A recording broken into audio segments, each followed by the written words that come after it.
There are these two natural practices that life and the possibility of its continuation are fully dependent on. They are sexual intercourse and feeding.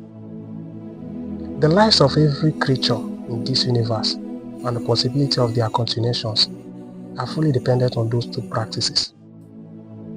And those two practices were meant for reasons, and we are designed in such that they shouldn't be abused. Because the day you start abusing them will be the day your spiritual and physical well-being will start depreciating. And almost every creature in this universe still maintain that guideline of not abusing them.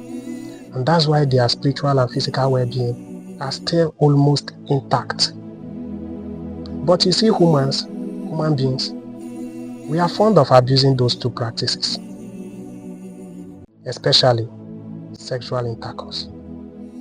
Because sexual intercourse is supposed to be practiced for the purpose of procreation, while feeding is supposed to be practiced when one is really hungry.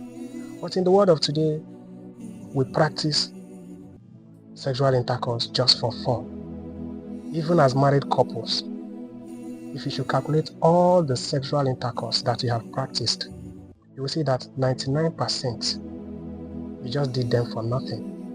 You just did them outside the track of what they are meant for. You will discover that it is only 1% that you actually did for the purpose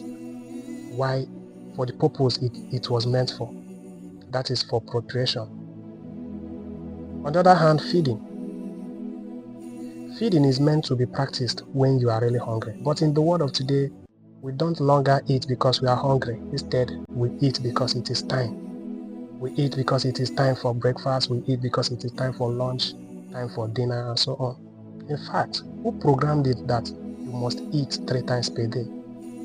They even introduced breakfast in bed, making human beings to be eating by 6:30 a.m., 7 a.m., 7:30 a.m. and so on. If only you know the harm that you are causing to yourself. See, I'm not a medical practitioner, but at least I can tell you my 2 kobos. Your spiritual and physical well-being attain their best state whenever there is no much activities going on in your digestive tract. But in the world of today, we used to fill in our digestive tract with all sorts of junks in disguise of breakfast, lunch, and dinner, and so on. No breathing space. And that has made us to be, that has affected our spiritual and physical well-being, making it to depreciate. If all the creatures in this universe should be listed according to ranking in terms of spiritual and physical well-being, you will see that human beings will be the last, because almost every creature in this universe are of higher quality than who we are today.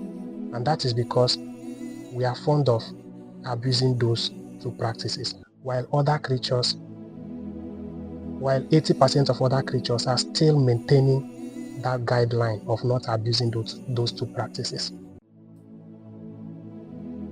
But we human beings, most times we eat just for no reason.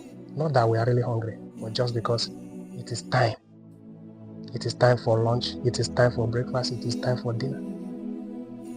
If you can maintain eating once per day, your spiritual well-being and your physical well-being, that is your health, we really appreciate it.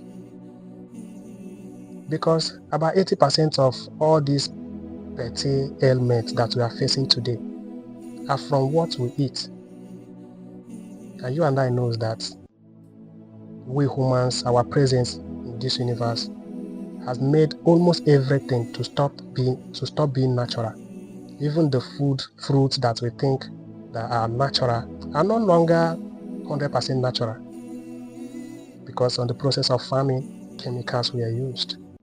On the process of harvesting them, washing them, packaging them, storing them, chemicals were used, man-made chemicals.